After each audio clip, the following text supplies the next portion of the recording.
Everyone, कैसे हो आप लोग? आई होप आप लोग सब सही होंगे। तो इसका हमने इसके यूजीवीएनएल पेपर के दो सेट नहीं, दो पार्ट बना चुका हूँ। हमने वहाँ पे 68 क्वेश्चन तक सॉल्व कर चुके हैं। हमने यहाँ पे 68, मैं इसलिए बोल रहा हूँ, 74 क्वेश्चन से स्टार्ट किया है और 50 क्वेश्चन इसमें नॉन टैग के थे, वो हमने नहीं किए नॉन टैग के क्वेश्चन। अब जो 69 क्वेश्चन है, यह है water absorption of M16 17.5 brick after 24 hours will be 10% of weight, 15% of its weight and 20% of its weight and 40% of its weight। अब देखो, जो फर्स्ट क्लास ब्रिक होती हैं उसकी 20% होती है 24 आवर्स के बाद, वो इतना पानी अवशोषण करता है, या 1/6 अपने वेट का। पर आंसर की में इसका सेकेंड आंसर सही है, 15% लिया गया है। अब दूसरा क्वेश्चन, इनिशियल सेटिंग टाइम और रैपिड हार्डनिंग सीमेंट। और रैपिड हार्डनिंग सीमेंट का इनिशियल सेटिंग टाइम कितना? 15 मिनट, 20 मिनट, 25 मिनट, 30 मिनट। अब देखिए, जिसने सिविल इंजीनियरिंग की है तो 30 मिनट हो गए होगा। बहुत आसान क्वेश्चन था। Gypsum is use for, gypsum किस लिए यूज़ किया जाता है?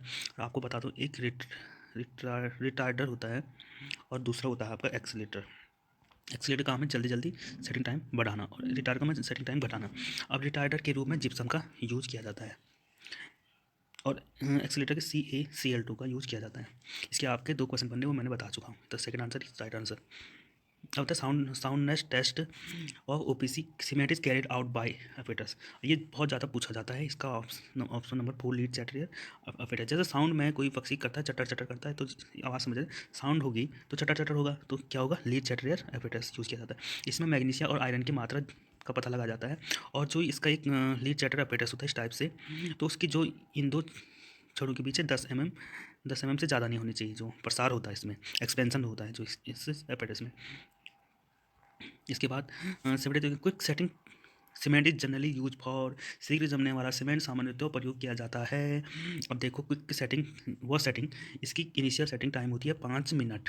ये 5 मिनट में इनिशियली सेटिंग होना शुरू हो जाता है, और फाइनल सेटिंग टाइम है इसका 30 मिनट। अब इसका यूज़ कहाँ पे करेंगे हम? कंस्ट्रक्शन ऑफ ऑर्डिनरी बिल्डिंग में OPC का यूज़ करेंगे। मल्टी स्टोरी बिल्डिंग में OPC करेंगे। Construction work in floating water. अब देख, बहते हुए पानी में इसलिए करते हैं, बह रहा पानी, तो उसमें हम केसिन या पाइप फाउंड सब डालते हैं, तो OPC क्विक सेटिंग टाइम का सेटिंग सीमेंट का यूज़ करते हैं, इसलिए क्योंकि वो बह ना जाए, पानी के साथ घुलना चाहिए, इससे जल्दी सेट होना वहाँ पे बहुत ही अति आवश्यक हो जाता है। अब OPC is always provide on, अब देखिए DPC डैम प्रूफ कोर्स, ये प्लिंथ एरिया में यूज़ किया जाता है। यहाँ पे ये फाउंडेशन है आपकी, यहाँ पे यूज़ किया जाता है। इसके थिकनेस लेते 2.5 mm लेते हैं, नहीं cm लेते हैं इसकी, लेते हैं इसकी। प्लिंथ लेवल पे यूज़ किया जाता है DPC।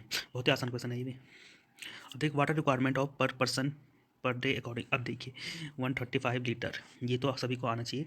ये जो है हमारी इन्वायरमेंट या जिसको वाटर सप्लाई वाली बुक है, उसमें सबसे पहला क्वेश्चन ये बनता है। 135 लीटर, या टोटल वाटर डिमांड जो होती है वो 270 लीटर पर डे होती है। ये अब देखो, value of natural water in pH। Value of natural water, ये तो पता है, ये केमिस्ट्री का क्वेश्चन है। आपने जिसने पॉलिटेक्निक किया भी ना हो, वो भी बता देगा, 7 है। देखो, मैं यहाँ पे ऑप्शन पढ़ने में ज़्यादा टाइम लॉस नहीं कर रहा हूँ आप लोगों का, क्योंकि इससे वीडियो बहुत लंबी बननी थी, इसलिए मैंने कहा कि ऑप्शन ना पढ़ो, सीधा आपको आंसर बताते जाएँ। Water require under water treatment chlorination conduct for, जल शोधन में क्लोरीनेशन किया जाता है। अब देखो, किस लिए क्लोरीनेशन किया जाए? रिमूवल ऑफ हार्डनेस के लिए, डिस्ट्रॉय ऑफ पैथोजेनिक बैक्टीरिया के लिए, टर्बिडिटी ऑफ वाटर, या नन ऑफ दीज के लिए। तो रोगाणु की समाप्त करने के लिए क्लोरीनेशन करते हैं। देखा होगा हमारे घरों में जो पानी आता है उसमें थोड़ी क्लोरीन ब्लीचिंग पाउडर मिला देते हैं, तो वो एक प्रकार से क्लोरीन का ही बना होता है। तो इसलिए Cl हमारी डिस्ट्रॉय और पैथोजेनिक बैक्टीरिया के लिए यूज किया जाता है। करंट मीटर, अब current meter is use for the measurement. Current meter किस लिए यूज़ किया जाता है? करंट मीटर की बात हो रही है यहाँ पे। Depth of water, velocity of water, या area of river cross section, तो पानी का वेग मापने के लिए करंट मीटर का यूज़ किया जाता है। इसका जब कहीं पे फ्लो के टाइम में आए ना, फ्लो ऑफ वाटर भी आए, तो इसका यूज़ करेंगे हम। यहाँ पे उसका ऑप्शन नहीं है, तो हमने ये लिया। पिटॉट ट्यूब पूछी जाती है इसमें। पिटॉट ट्यूब का भी वेग वेलोसिटी मापने के काम आता है। वेंचुरीमीटर होगा, वेंचुरीमीटर डिस्चार्ज मापने के काम आएगा। तो ये हमारे हो गए 78 क्वेश्चन। अब है 79 क्वेश्चन। 79 क्वेश्चन ये है, यूनिट ऑफ डिस्चार्ज। अब पूछना, डिस्चार्ज क्यू बराबर होता है AV, तो एरिया मीटर स्क्वायर और V की मीटर मीटर पर सेकेंड, तो क्या मीटर क्यूब पर सेकेंड, तो क्या हो गया 3, ऑप्शन सही आंसर है इसका। For 30 metre, for 30 centimetre thick of wall breadth of foundation will be. अब देखिए आपने इंजीनियरिंग ड्राइंग पढ़ी होगी, तो उसमें हम 30 सेंटीमीटर ही वॉल की थिकनेस लेते हैं, और ऐसे बढ़ाते बढ़ाते बढ़ाते यहाँ पे ये सेलो फुटिंग स्टेप फुटिंग की बात कर रहा हूँ, यहाँ पे 90 सेंटीमीटर हम लेते ही लेते हैं, इसका 3 गुना। तो ये एक टाइप से क्वेश्चन हम इंजीनियरिंग ड्राइंग में स्टार्ट करते करते हैं, तो ये 90 सेंटीमीटर ऑप्शन सही होगा, हो गया इसमें। Under limit steel method the value of partial safety factor of steel, अब स्टील का होता है 1.15 और कंक्रीट का होता है 1.5, ये लिमिट स्टेट मेथड में है। Under limit state method the value of partial safety factor of concrete, देखिए जो मैंने अभी बताया 1.5 हो गया, इसका आंसर ये है। Maximum percentage of reinforcement in case of slab is limited to, slab में रेनफोर्समेंट की अधिकतम प्रतिशत सीमा होती है 4%। स्लैब है ना, जैसे स्लैब 2 वे स्लैब 1 वे स्लैब पूछी जाती है आपको, तो उसमें 4% से ज़्यादा हम यूज नहीं करते हैं, मैक्सिमम 4% करते हैं। और जैसे मैंने कहा था स्लैब कॉलम में 4% यूज जब हम ओवरलैप कर रहे हैं बार को, और 6% मैक्सिमम करते हैं, और मिनिमम करते हैं 0.8% करते हैं हम कॉलम के केस में। एक अब देखिए इस soil sample has a porosity of 40%, the void ratio will be. अब देखिए एन की वैल्यू दे रखी है पोरोसिटी, जिसमें आपको सांद्रता कहते हैं हिंदी में 40%, तो ई की वैल्यू पूछिए, ई बराबर एन अपॉन 1 - एन होता है, तो 40 ये हो गया 40%, 1 - 40 60%, 60 हो जाएगा, तो ये 4 6 2/3,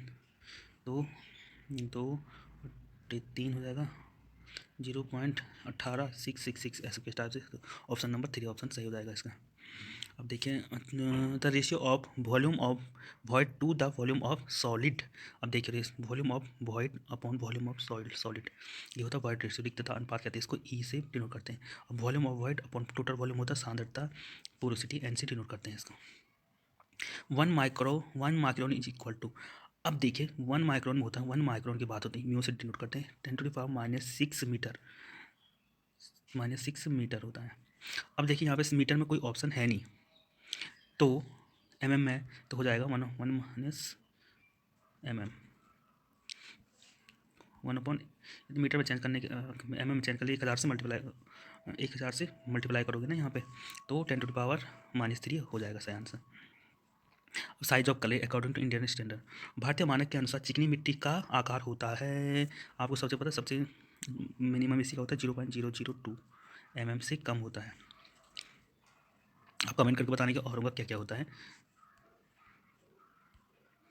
अब देखो इसके बाद है 88 क्वेश्चन, तो poorly graded soil represent, poorly graded मृदा क्या प्रदर्शित करती है, equal size of soil particles of soil और साइज मिक्स पार्टिकल।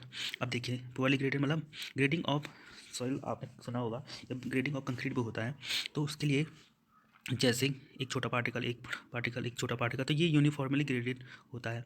और पुअरली ग्रेडेड में ये तो एक ही साइज़ के पार्टिकल, इनमें यहाँ पे वर्ड रेशियो छूट रहा है, वर्ड्स छूट रहे हैं, तो ये पुअरली ग्रेडेड है। ये यूनिफॉर्मली ग्रेडेड होता है, तो बड़ा पार्टिकल फिर छोटा इस टाइप से मिक्सर बनता है, तो वो सही होता है यहाँ पे, तो इसका ऑप्शन 1 सही हो जाएगा।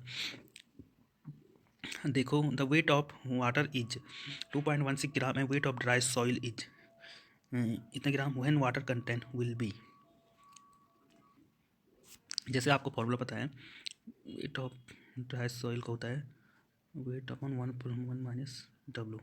अब देखो यहाँ से आप वैल्यू चेंज कर सकते हो, तो ये हो जाएगा आपका वाटर कंटेंट पूछ रहे हैं ना, W बराबर ये हो जाएगा ये YB अपॉन गामा, YB नहीं गामा है वो, YD -1, तो ये हो गया आपका वेट ऑफ वाटर।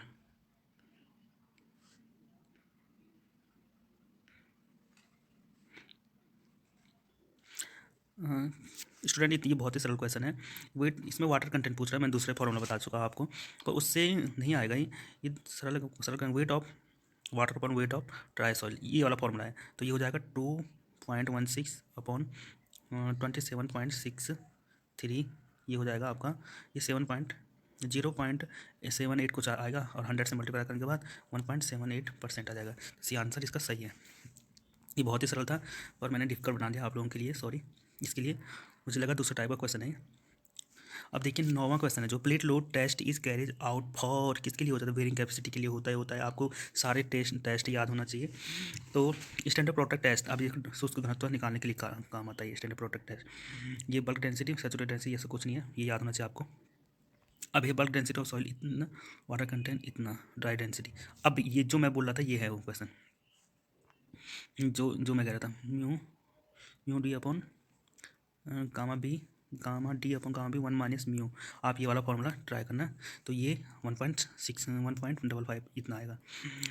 ये है, आप फॉर्मूला नोट कर लीजिएगा। See the angle of twist is dot proportional to twisting movement. अब देखिए angle of twist, G A twisting movement सीधा समानुपाती, विलोमानुपाती, सीधा समानुपाती या विलोमानुपाती, या इनमें से कोई नहीं, ये डायरेक्टली प्रोपोर्शनल ट्विस्टिंग मूवमेंट होगा। या देखिए मूवमेंट जो लगेगा कोई बार है इस टाइप से, अब इस पर इस टाइप से घुमा दिया जाए इसको इस टाइप से, तो यहाँ पे इस टाइप से, तो एंगल ऑफ ट्विस्टिंग कह रहा हूँ, ये एंगल और किसके डायरेक्टली प्रोपोर्शनल, किसके ट्विस्टिंग मूवमेंट के डायरेक्टली प्रोपोर्शनल होगा। तो ऑप्शन नंबर 1 सही है। In which type of soil volume change when it comes in contact with water. अब देखिए कौन सी सॉइल ऐसी है जिसका पानी के संपर्क में आने का उसका आयतन परिवर्तित हो जाता है। तो आपको पता है सबसे कंस्ट्रक्शन के लिए सबसे खराब सॉइल कौन सी है? ब्लैक कॉटन सॉइल, काली मृदा। तो ये सॉइल है, क्योंकि ये स्वेलिंग इफेक्ट डाल देती है जैसे पानी के संपर्क में आने पे, तो इसलिए ब्लैक कॉटन सॉइल में कंस्ट्रक्शन कम ही करना चाहिए। अब देखिए which type of foundation is adopted in water logging area. अब देखिए पानी में भरी क्षेत्र में, पानी से भरी क्षेत्र में किस प्रकार की नींव बनाई जाएगी? फैलाव वाली नींव, गिरलेज नींव, राफ्ट नींव, पाइल नींव। अब देखिए इस फैलाव वाली नींव स्प्रेड पुटिंग तो बनाएंगे नहीं, गिरलेज भी नहीं बनाएंगे, राफ्ट भी नहीं बनाए, राफ्ट में पता है इस टाइप की बनती है और एक स्लैब टाइप की बनती है नीचे, वो भी नहीं है। Pile, pile correct answer. या केसिन फाउंडेशन होती है वो बनती है, यहाँ पर केसिन फाउंडेशन का ऑप्शन नहीं है, तो पाइल के साथ हमें जाना पड़ेगा। What will be the depth of foundation of Rankine formula in sandy soil when angle of repose 30 degree, self bearing capacity इतना और यूनिट वेट ऑफ सॉइल इतना। आपको ये क्वेश्चन मैंने बताऊंगा क्योंकि अभी मुझे बहुत जल्दी क्वेश्चन करने हैं, तो आप ये खुद कर लेना और कहीं पर ना आए तो मैं आपको बता दूंगा, ये आपके लिए होमवर्क है।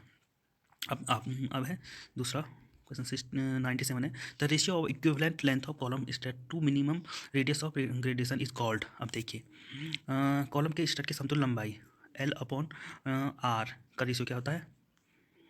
ये है बल्किंग फैक्टर। अब बल्किंग फैक्टर को सिलेंडरनेस रेशियो भी कहते हैं, सिलेंडरीनेस रेशियो भी कहते हैं, ये आपको याद होना चाहिए इसको, सिलेंडरीनेस रेशियो भी कहते हैं, सिलेंडरनेस रेशियो भी कहते हैं, तो याद होना चाहिए। यहाँ पे बल्किंग फैक्टर दिया है, जिसको ये पता होगा बल्किंग फैक्टर को सिलेंडरनेस रेशियो भी कहते हैं, तो उसने इस पर टिक मार दिया होगा।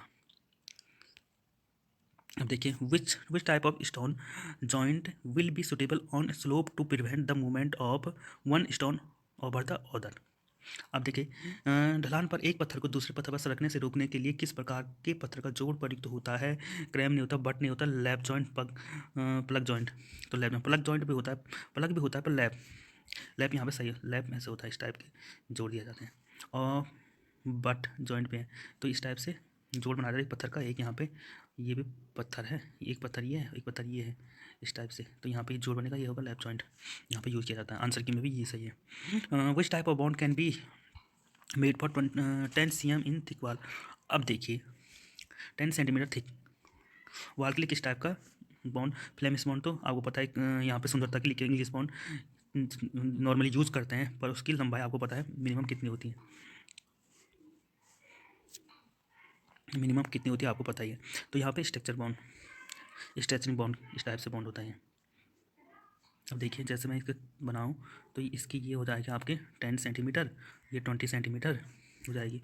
तो मैं इस वाले की बात कर रहा हूँ, इसकी चौड़ाई की बात कर रहा है कि मिनिमम चौड़ाई कितनी होती है, चौड़ाई कितनी होगी, इसमें से कौन सा ऐसा 10 सेंटीमीटर थिक वाल के लिए कौन सा जॉइंट हम प्रोवाइड करेंगे? तो यहाँ पे स्ट्रक्चर बॉन्ड प्रोवाइड करेंगे। हेडर बॉन्ड भी कर सकते हैं, पर हेडर बॉन्ड करेंगे तो उसकी चौड़ाई 20 सेंटीमीटर हो जाएगी, यदि 20 सेंटीमीटर तो हेडर बॉन्ड हो जाता। Which type of wooden truss will be suitable if span is 5 metre to 9 metre. अब देखो इसका सीधा आंसर किंग पोस्ट है, पर यहाँ पे क्वीन पोस्ट पे मार सकते हैं। इसमें 5 to 6 मीटर लिख दिया ना इसने, यदि ये लिखता 6 मीटर से कम तो क्वीन पोस्ट हो जाता। तो इसने 5 टू किंग पोस्ट होता था, पर इसने 5 to 6 9 मीटर कर दिया, तो आपको यहाँ पर किंग पोस्ट की तरफ जाना पड़ेगा। विच type of stress is commonly use in back side of multi storey building. अब देखो मल्टी स्टोरी बिल्डिंग आपको जैसे हॉलीवुड की फिल्में वगैरह देखते होंगे आप, तो उसमें एक तो अंदर से लिफ्ट होती है और यहाँ जाने के लिए, सॉरी, एक तो लिफ्ट होती है और जाने के लिए स्टेयरकेस भी बनाई जाती है। तो एक पीछे से पीछे का दरवाज़ा होता है, वहाँ पे से लैडर प्रोवाइड की जाती है, इस टाइप से खुलती भी है। तो लैडर सीधी लैडर ऐसी होती है, सीधे सीधे टाइप में एक तरफा ऐसे बनाई जाती है लैडर। तो चौथा ऑप्शन इसका सही, to drain out the rain water from road what provision is made. आप देखो रोड इस टाइप से बनाते हैं ना, यहाँ पे थोड़ा यहाँ पूछा, तो ये इसको क्या कहते हैं, कैम्बर। सही जवाब। Cant is provide in road construction at junction of road, no. Outer side of road curve, ये भी नहीं है। Inner side of road curve, ये भी नहीं है।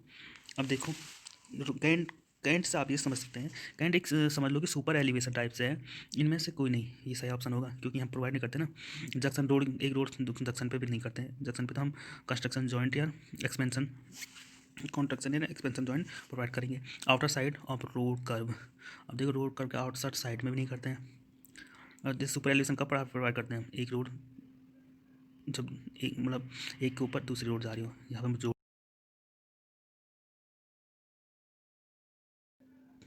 यहाँ पर तो सिस्टम ख़राब हो रहा है इसलिए। तो आंसर की मैं इसका नन ऑफ दीज ऑप्शन सही था। मैं इसकी PDF भी आपको टेलीग्राम ग्रुप पे दे दूंगा।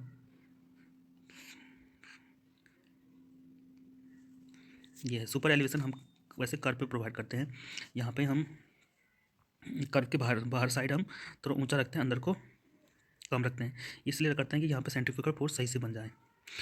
Gauge distance from broad gauge railway. अब देखो ये बहुत इंपॉर्टेंट है, आपको broad gauge, metre gauge, narrow gauge याद रखनी चाहिए। ब्रॉड गेज की है 76 mm है, और डी है इसके 762, ये नैरो गेज की है। इसमें आपके 2 क्वेश्चन बने थे वो मैंने बता दी। Hilly area gauge distance for railway line. अब देखिए हिली एरिया में नैरो गेज की जाती है यूज, वैसे पर नैरो गेज तो जैसे 762 आजकल की जाती है, इससे पहले 610 की जाती थी, तो आपको 610 इज राइट आंसर। वैसे आंसर की में इसका नन ऑफ दीज आंसर है, देख लीजिएगा।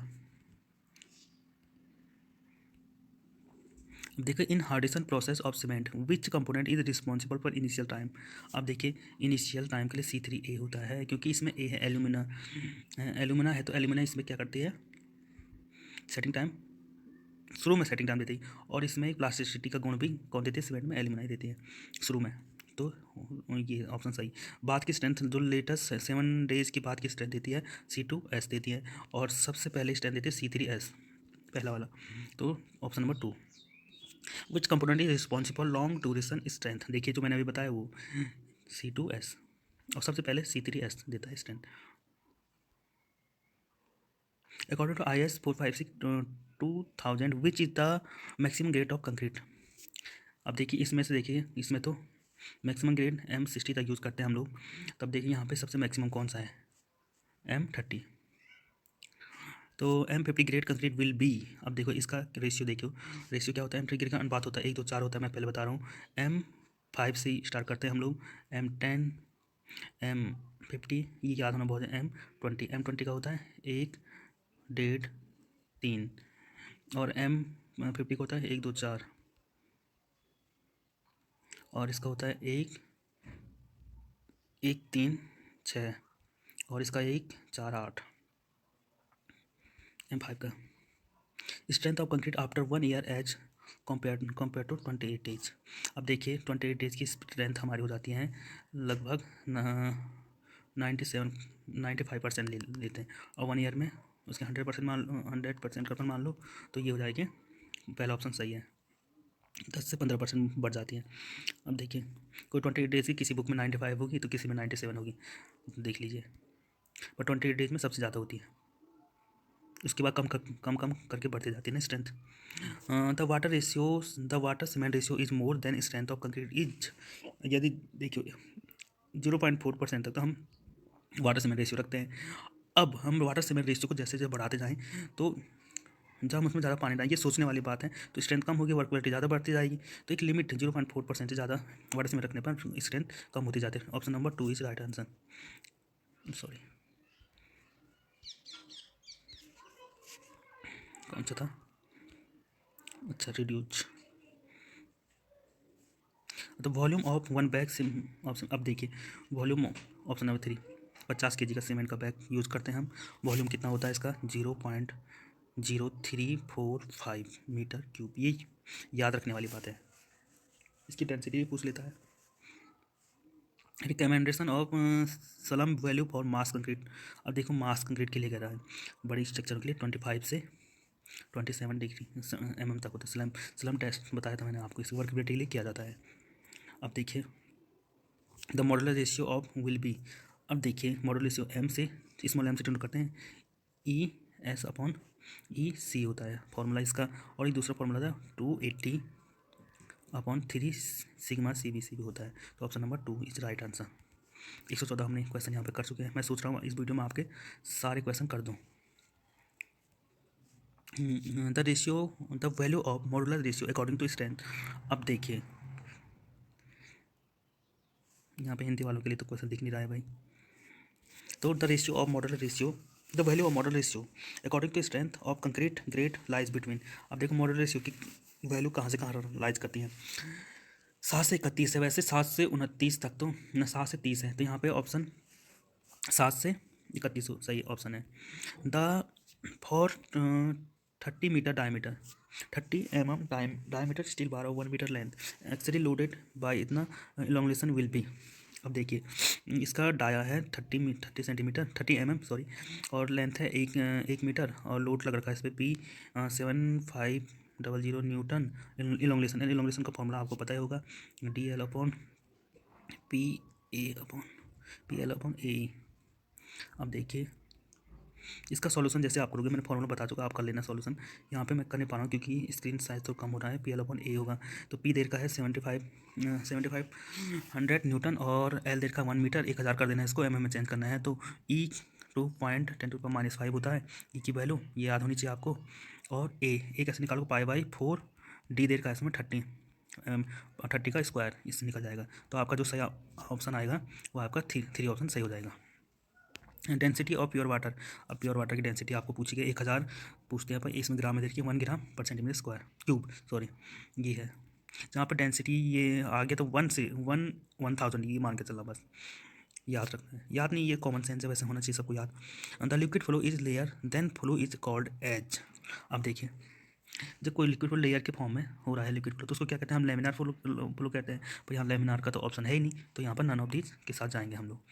Water is flowing in a pipe diameter 0.20 metre at velocity इतना, what will be the discharge in cubic metre. अब देखो Q बराबर AV। अब पाइप में हो रहा है तो एक पाइप/4 डायमीटर का 0.2 का होल स्क्वायर, और वेलोसिटी देखिए 10 मीटर पर सेकेंड। तो ये वाला फॉर्मूला लगेगा आपको Q बराबर AV का, तो इसका ऑप्शन आ जाएगा 0.314। मैंने फॉर्मूला बता रहा, आप सॉल्यूशन कर लेना।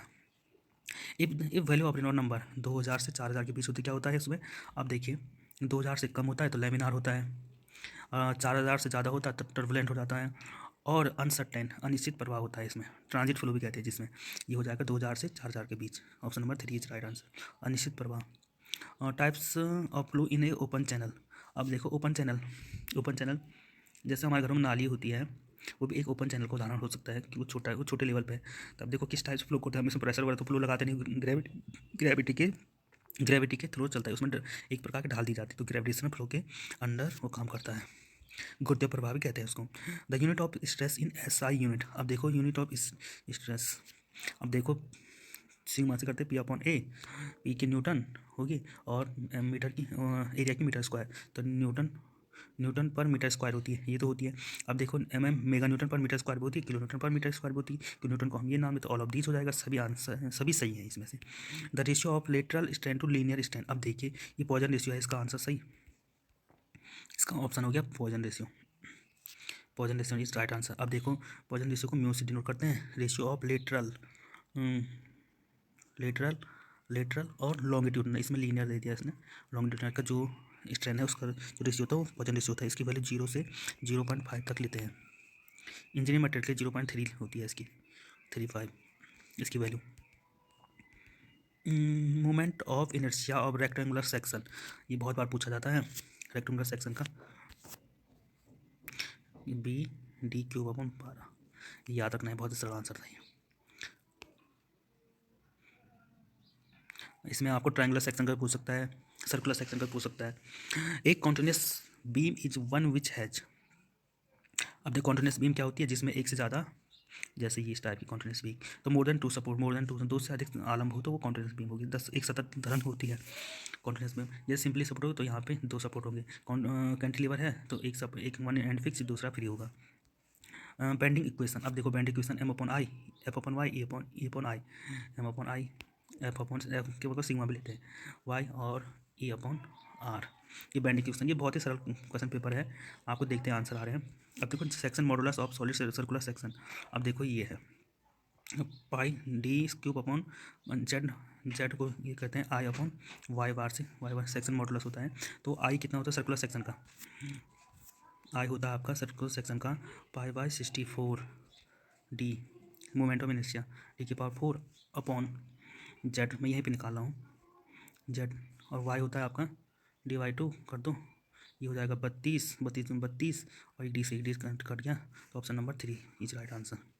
Strain energy in A member ये गिवन बाय, स्ट्रेन एनर्जी को देते हैं 1/2 स्ट्रेस सिग्मा इंटू स्ट्रेन ई अपॉन वॉल्यूम पी से डिनोट करते हैं। Option number 3 is right answer. The slope and deflection at A section is loaded beam can be found by, अब देखो slow किसी भारी ढलान में ढलान एवं विस्थापन को निम्न बिंदु दर, देखिए ये जो जैसे मोमेंट एरिया मेथड से डिप्लोमा बताया गया है, पर ये बीटेक में आपको बताया डबल इंक्रीज में काले मेथड एबीसी उपरोक्त सभी ऑप्शन सही है इसके। The river are generally made of, the rivet are generally made of, rivet किसके बने होते हैं जनरली, स्टील के बने होते हैं, ब्रास कॉपर इनके नहीं बने होते हैं, मतलब बन सकते हैं पर जनरली की बात है तो इस बात के बनते हैं। The diameter of cold rivet measure before driving is referred as, ठंडी रिविट का प्यास लगाने से पहले होगा नॉमिनल डायमीटर। नॉमिनल डायमीटर को आपको पता है कि यदि 25 से कम है नॉमिनल डायमीटर तो 1.5 ऐड करते हैं, 25 से ज़्यादा है तो ग्रॉस डायमीटर के लिए 2 mm या ऐड करते हैं उसमें, तब ग्रॉस डायमीटर निकल जाता है। 131 क्वेश्चन हो गए हमारे। और for the same depth the heavier section, अब देखो ये जो देखते हैं आई एस हैवी बीम, देखिए हैवियर सेक्शन ये हो गया, देखिए पता लगे इसमें जब स्टील का जो इंट्रोडक्शन वाला चैप्टर है वो पढ़ोगे आप, तो सबसे पहले आपको ये बताता है कि स्टील के किस किस टाइप के सेक्शन होते हैं। The size of rivet is express bye, अब देखिए साइज जैसे रिविट इस टाइप का होता है, अब साइज ऑफ ये होती है ये, इसको संक कहते हैं संक, तो diameter the size of rivet इसके डायमीटर से एक्सप्रेस करते हैं। रिविट की माप व्यक्ति की जाती है संक के व्यास के आधार पर, ये बहुत जगह पूछा जाता है question. The minimum size of fillet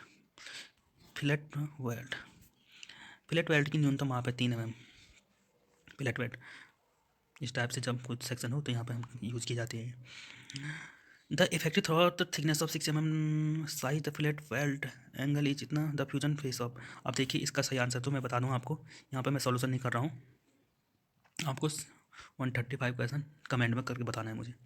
unit of radiation of gradation is, घूर्णन त्रिज्या की इकाई है, अब त्रिज्या की इकाई आपको पता है क्या होती है, त्रिज्या आर मतलब मीटर mm इस टाइप्स होगी, तो ऑप्शन नंबर 2 है। The column splice is use to increase, अब देखो कॉलम स्पाइस किस लिए यूज़ की जाती है, जैसे एक कॉलम है स्टील कॉलम, एक पट्टी ये है एक पट्टी ये है, अब इसमें कॉलम स्पाइस लगा दी, यहाँ रिविट लगा दिया, बोल्ट लगा दे, तो किस लिए कीजिए जब छोटा कॉलम को बड़ा करना, लेंथ ऑफ कॉलम बढ़ानी हो तो हम कॉलम स्पाइस यूज़ करते हैं। The property of virtue of which certain material return back to their original position after the removal external force is called, अब देखिए जैसे कोई रबर बैंड है, यदि हम उस पर यहाँ पे फोर्स इधर खींचे इधर खींचे ये हटा दें तो अपनी ओरिजिनल स्टेट में आ जाती है, उसे क्या कहते हैं प्रत्यास्थ इलास्टिसिटी हो जाती है। Maximum bending moment for simply supported beam with point load W and span L at the mid span is equal to, अब देखिए maximum bending moment simply supported beam है और यहाँ पे एक पॉइंट लोड लगाया है कितना W, उसकी लेंथ L है तो W/2 यहाँ लग जाएगा और W/2 यहाँ लगेगा, और मिड स्पान पे कितना होगा मैक्सिमम बेंडिंग मोमेंट यहाँ पे पूछ रहा है मिड स्पान पे, तो ये हो जाएगा WL/4। अभी कैसे हुआ मैं आपको बताता हूँ, मिड स्पान पे पूछ रहा है, यहाँ पे सही से बना डायग्राम, यहाँ पर W लगा है लोड इसकी, अब देखो यहाँ पे रिएक्शन W/2 हो जाएगी, W/2 यहाँ पे हो जाएगी मिड स्पान, ये है आपका L।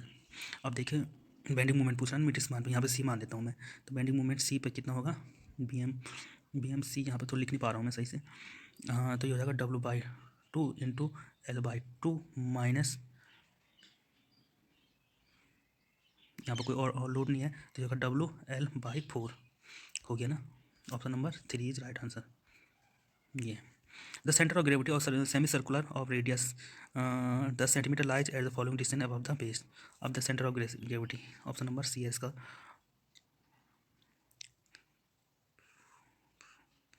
अब देखो अर्धवृत्ताकार जिसकी त्रिज्या, इसको पता है कितना होता है, 3/4 डी तक होता है इसका वृत्त के अंदर।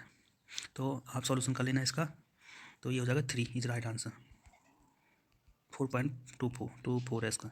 द मोमेंट ऑफ इनिशिया of lamina is called as. अब देखो मोमेंट ऑफ इनिशिया लेमिना, ये होता है आपका second moment of area, first moment of area, third moment of इनिशिया की बात कर रहा है पूरा ये, एम आर की बात, तो एम आर स्क्वायर करते हैं ना हम, ये तो होता है। तो ये होगा सेकंड मोमेंट ऑफ इनिशिया भी कहते हैं, सेकंड मोमेंट ऑफ एरिया भी कहते हैं, मोमेंट ऑफ इनिशिया को ये याद कर लेना आप लोग। Thank you friend, I hope ये वीडियो आपको सही पसंद आएगी।